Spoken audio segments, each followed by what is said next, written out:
Hello everyone, how are you all. I hope आप सब happy और हेल्दी होंगे। तो इस चैनल पर मैं बात करती हूँ फर्टिलिटी ट्रीटमेंट और प्रेगनेंसी की।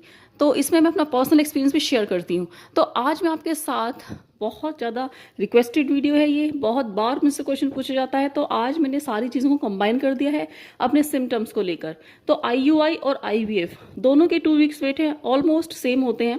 तो मैं अपना आईयूआई का एक्सपीरियंस आपके साथ शेयर करूँगी, इसमें मेरे क्या सिम्टम्स थे 2 वीक्स वेट में। अब मेरे फर्स्ट आईवीएफ का बताऊंगी, मैं फर्स्ट आईवीएफ में मेरे क्या सिम्टम थे जो कि फेल हुआ था।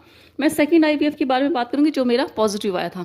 तो ये सारे सिम्टम मैं आपके साथ शेयर करूंगी ताकि आप आइडिया लगा सके कि 2 वीक्स वेट में आखिर सिम्टम्स क्या होते हैं और आप उससे क्या एक्सपेक्ट कर सकते हैं। तो ये बहुत बार क्वेश्चन पूछा गया है मुझसे, इसीलिए मैं वीडियो बना रही हूँ। तो सबसे पहले स्टार्ट करते हैं आईयूआई से। देखिए, मेरी फर्स्ट डॉटर है जो कि अब 8 ईयर्स की है और आईयूआई के से मैंने उसे कंसीव किया था, वो ट्विंस में थी, यानी कि ट्विंस हुए थे मेरे को कंसीव आईयूआई से। 2013 में मेरी डॉटर बॉर्न हुई थी, तो ये 2012 की बात है। तो मैं आपके साथ शेयर करती हूँ। सबसे पहले आईयूआई में जब मैं करवा कर आई थी, जिस दिन उस दिन हम गाड़ी से आए थे, काफ़ी दूर था हॉस्पिटल, और घर आ गए थे। धीरे गाड़ी चलाई थी, मैंने सीढ़ियाँ भी चढ़ी थी, सब कुछ।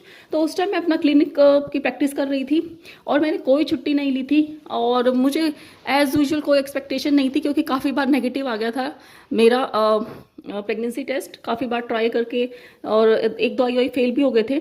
तो मुझे कोई उम्मीद नहीं थी कि इस बार भी मेरा पॉजिटिव होगा। तो मैंने अपना रूटीन नॉर्मल रखा था, जो कि मैंने आईवीएफ में अपना बताया कि मैंने बेड रेस्ट लिया था, लेकिन आईयूआई के टाइम पे मैंने कोई बेड रेस्ट नहीं लिया था। मैं अपना क्लिनिक जाती थी दोनों टाइम 8 बजे तक रात के, सुबह से रात तक। ओनली सिर्फ लंच ब्रेक होता था बीच में। तो ये सब मैंने किया था, तो कोई रेस्ट नहीं लिया था। तो उसमें फर्स्ट वीक तक तो कुछ भी नहीं हुआ था मुझे, बिल्कुल एज यूजुअल नॉर्मल था।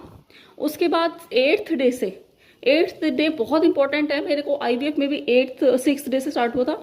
तो आईयूआई में 8th डे से मुझे पेट में दर्द स्टार्ट हो गए थे, जैसे कि हमारे क्रैम्पिंग होती है पीरियड्स में, और उससे 8th डे पे स्टार्ट हुए थे।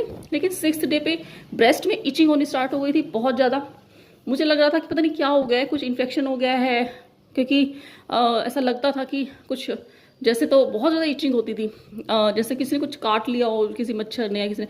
तो इस तरीके से ये था। तो मुझे फिर भी कोई आइडिया नहीं था उस टाइम, तो काफ़ी ये चीज़ें नई थी मेरे लिए, नई नई शादी भी थी। तो इस तरीके से ये 2 मेरे सिम्टम थे। 6th डे से मेरी इचिंग ऑन ब्रेस्ट, और सेकंड था कि मेरे को क्रैम्पिंग स्टार्ट हो गई थी 8th डे से। मुझे ऐसा लगा था कि मेरे पीरियड्स आने वाले। तो मैंने बाकी लोगों से बात करी, काफ़ी एक्साइटमेंट होती है उस टाइम, पता नहीं क्या होने वाले। तो मुझे काफ़ी फेल हो गए थे मेरे आईयूआई वगैरह, सब नेगेटिव आ रहे थे। कंसीव कभी किया नहीं था तो कुछ पता नहीं था। तो मुझे ऐसा लगा मेरे पीरियड्स आने वाले हैं। तो लोअर एब्डोमेन, जैसे आपके पीरियड्स के टाइम पे लोअर पेट के निचले हिस्से पे दर्द होता है, सेम ऐसे दर्द होना शुरू हो गया था 8th डे से। उसके बाद 10th डे पर मेरे लेग्स की थाइज में बहुत दर्द होना स्टार्ट हो गया था। तो ये मेरे को नॉर्मली पीरियड्स के टाइम पे ऐसी क्रैम्पिंग होती है। फिर मेरे को 10th डे पे ही मेरे को बैक एक भी स्टार्ट हो गया था, लोअर बैक एक बहुत ज़्यादा। उसके बाद बिल्कुल ऐसा लग रहा था कि इस बार भी पीरियड्स आएंगे। तो ये ऐसे करते करते 14 डेज हो गए और मुझे ऐसा लग रहा था बस अब पीरियड्स आने वाले हैं। ये 2 सिम्टम्स ही थे, मेरा इचिंग और क्रैम्पिंग। उसके बाद मुझे बहुत ज़्यादा एक ऐसा लगने लगा था कि अलग तरीके की स्मेल आती थी। जैसे तो नॉर्मल चीज़ों में से भी, जैसे रोटी में से, मुझे सबसे पहले रोटी में से स्मेल आनी स्टार्ट हुई थी और बहुत नोजिया होता था। ये मेरे को स्टार्ट हुए थे 14th डे पर। तो मुझे ऐसा लगा कि पीरियड्स आने वाले हैं, बट उस टाइम पे ऐसा लगा नहीं था कि मेरे को प्रेगनेंसी होगी।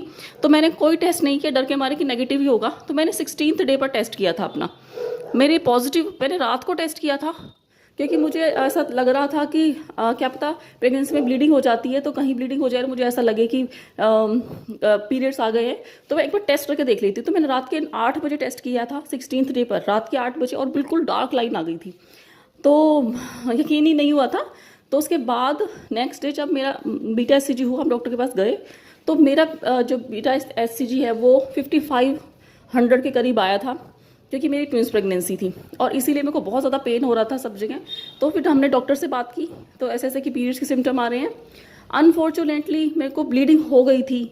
मेरे को 18th डे पर ब्लीडिंग हो गई थी, यानी कि पॉजिटिव आने के 2 या 3 दिन बाद 18th 19th डे में मुझे ब्लीडिंग हो गई थी।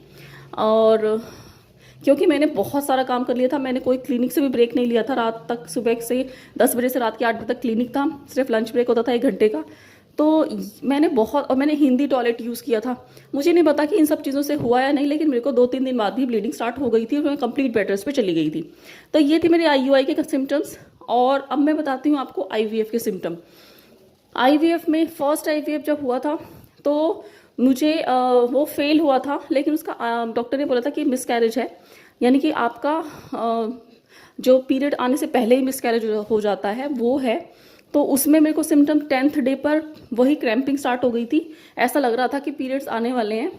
तो मैं काफ़ी डर गई थी, पर मुझे ये था कि क्योंकि IUI के टाइम पे भी पीरियड्स जैसे सिम्टम थे, तो मुझे था कि इस बार पॉजिटिव आएगा। बाकी 10th डे तक मुझे कोई सिम्टम नहीं आए थे फर्स्ट IVF में। 10th डे से मुझे क्रैम्पिंग स्टार्ट हो गई थी पेट के निचले हिस्से पर और लोअर बैक पे। इस बार पैरों में क्रैम्पिंग नहीं थी, थाइज में। और उसके बाद 4 दिन बाद मेरा टेस्ट हुआ, ये 4 दिन तक कंटिन्यू रही थी, इसके अलावा कोई सिम्टम नहीं था। फर्स्ट IVF में सिर्फ क्रैम्पिंग थी। उसके बाद वो 18 आया था और डॉक्टर ने इसको बोला था कि ये मिसकैरेज हो गया है और नेगेटिव है। तो बस ये मेरे फर्स्ट IVF के सिम्टम थे। मैं सेकेंड IVF की बात करती हूँ। सेकेंड IVF में भी फर्स्ट वीक तक कोई सिम्टम नहीं था। 6th डे पर मेरे को फेस काफ़ी ख़राब हो गया था, मेरा पिंपल्स हो गए थे, ब्लैक हेड्स हो गए थे, बहुत रफ फेस हो गया था, उबड़ खाबड़, जैसे टच करने से ऐसा लगता था जैसे कि बहुत ज़्यादा रफ है फेस, बहुत ज़्यादा रफ लगता था, जैसे खुरदरा होता है फेस, इस तरीके से हो गया था। खास करके चिन एरिया पर बहुत ज़्यादा ब्लैक हेड्स हो गए थे। और उसके बाद 8th डे पर मुझे ब्रेथलेसनेस, रेस्टलेसनेस, ऐसा लगता था कुछ जकड़ा हुआ है, ऐसे बहुत ज़्यादा सांस लेने में तकलीफ होती थी। मैं सीधा लेट ही नहीं पाती थी, करवट लेके लेटना पड़ता था हर टाइम। तो ये 2 सिम्टम थे। थर्ड सिम्टम जब मेरे 10th डे हुआ, 10th डे पर मेरे को आंखों के सामने अंधेरा छा जाता था 1-2 सेकंड्स के लिए, यानी कि फ्यू सेकंड्स के लिए। तो मुझे ऐसा लगता था कि मुझे वीकनेस बहुत आ गई है। तो ऐसा 10th डे से स्टार्ट हुआ था और 4 दिन तक ऐसे ब्रेथलेसनेस, रेस्टलेसनेस, आंखों का अंधेरा छा जाना, और ये सब चलता रहा था। कोई क्रैम्पिंग नहीं हुई और कोई सिम्टम नहीं हुआ, ना कोई स्पॉटिंग हुई थी, ना कोई कभी मेरे को इम्प्लांटेशन ब्लीडिंग किसी भी प्रेगनेंसी में, किसी भी IVF में, किसी भी IUI में मुझे नहीं हुई है आज तक भी। हाँ, बाद में ब्लीडिंग मुझे ज़रूर हुई है, दोनों ही प्रेगनेंसी में। मैंने आपको IUI की प्रेगनेंसी का बता ही दिया कि मेरे को 2-3 दिन बाद ही ब्लीडिंग हो गई थी, और क्योंकि मैंने बहुत काम कर लिया था, इसीलिए IVF में मैंने कोई काम नहीं किया था सेकेंड IVF में, और मैंने कंप्लीट बेड रेस्ट लिया था। मैंने अपने डेली रूटीन भी डाला है, आप जाके देख सकते हैं मैंने किस तरीके से अपना जो है बेड रेस्ट लिया था। बेड रेस्ट का मतलब ये नहीं कि आपको बेड पे ही चिपक के रहना है, तो मैंने आपको पूरा बताया है उसमें, आप वो वीडियो जाके देख सकते हैं। तो ये थे मेरे। तो अब बात करते हैं जनरल प्रेगनेंसी सिम्टम्स की, यानी कि आपको और क्या क्या सिम्टम्स हो सकते हैं। इम्प्लांटेशन ब्लीडिंग हो सकती है आपको 1 वीक के बाद कभी भी, यानी कि 6-7 डे पर आपको इम्प्लांटेशन ब्लीडिंग हो सकती है। और उसके अलावा आपको क्रैम्पिंग का मैंने बता ही दिया, मुझे भी सिम्टम थे IUI में, तो वो IVF में भी आपको हो सकती है अगर आपने IVF के 2 वीक्स वेट में है, जो कि लोअर एब्डो में, यानी कि लोअर पेट के निचले हिस्से में, पेट कमर के निचले हिस्से में, थाइस पर हो सकती है। तो तीसरा है कि आपको ब्रेस्ट में टेंडरनेस हो सकती है या इचिंग हो सकती है। चौथा है आपको भूख या तो बहुत ज़्यादा लग सकती है या कम लग सकती है।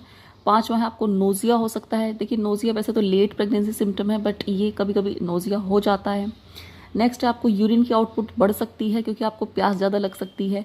तो क्योंकि आपकी बॉडी जो है वो उसको ज़्यादा न्यूट्रिशन की ज़रूरत होती है, तो इसलिए भूख और प्यास दोनों बढ़ सकते हैं। तो उसकी वजह से आपको यूरिन की जो आउटपुट है वो ज़्यादा हो सकती है। कई बार अगर ट्विंस प्रेगनेंसी होती है तो जो यूट्रस है वो स्ट्रेच करता है, तो ब्लैडर को ज़्यादा जगह नहीं मिलती, तो इसलिए भी यूरिन आउटपुट जो है वो बढ़ सकती है। ये भी अर्ली साइन है प्रेगनेंसी का। और कुछ केसेस में ये भी देखा गया है कि आपका स्टफी नोज भी हो जाता है, तो ये भी एक प्रेगनेंसी सिम्टम है। मेटालिक टेस्ट हो जाता है जीभ पर, वो भी एक प्रेगनेंसी सिम्टम। इसके अलावा स्मेल आ सकती है, कोई स्ट्रेंज स्मेल जो कि आपको पहले नहीं फील हुई होती, यानी किसी भी जैसे कि मुझे रोटी में से आने लगी थी, ऐसे ही आपको किसी और चीज़ में से स्मेल आने लगती है। कभी कभी बिना किसी चीज़ के भी स्मेल आने लगती है, तो ये अनयूजुअल स्मेल होती है। तो ये भी एक बहुत अर्ली सिम्टम है जो कि डिटेक्ट भी नहीं होता है, यानी कि कभी कभी ऐसी चीज़ों में से स्मेल आने लगती है जो पहले आपको उसे फील नहीं होता।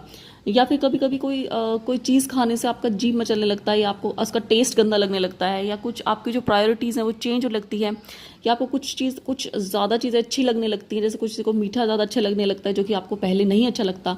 तो यानी कि कोई चीज़ जो आपको पहले पसंद नहीं थी वो अब पसंद आने लगती है, या आपको कोई चीज़ बहुत पसंद थी और वो अब आपको गंदी लगने लगती है। तो आप समझ रहे हैं ये बहुत ही अर्ली सिम्टम है जिसको हम शायद पहचान भी नहीं पाते हैं। तो ये बहुत बहुत ज़्यादा अलग चीज़ है। मेरे साथ भी ऐसा हुआ था कि रोटी में से स्मेल तो बहुत अलग चीज़ है। तो आपको रोटी कड़वी भी लग सकती है। तो इस तरीके से आपका टेस्ट भी चेंज हो जाता है, स्मेल भी चेंज हो जाती है। तो ये बहुत ज़्यादा अर्ली सिम्टम होते हैं। तो इस तरीके से आप देख सकते हैं अगर आपको भी इनमें से कोई सिम्टम है